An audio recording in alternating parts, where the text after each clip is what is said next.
Kalau dalam dunia perniagaan, kalau dalam dunia bisnes, people buy with emotion, justify with logic.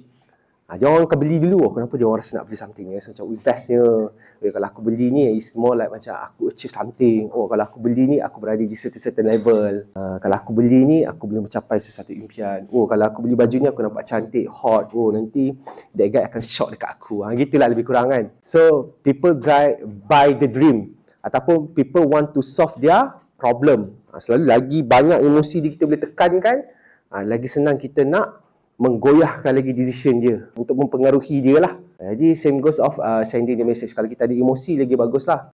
Dan selalunya untuk mengurangkan backfire, konten yang berkaitan dengan emosi ni lebih orang kata apa, kurang lah sikit nak ada chances of kena the hit of haters tu, hate comment dan sebagainya. Satu, kalau kita perasan, some influencers dia buat social experiment kan.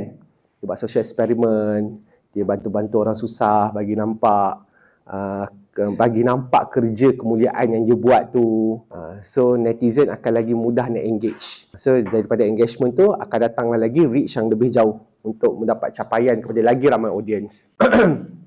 Dan dalam copywriting ni juga dia akan ada struktur.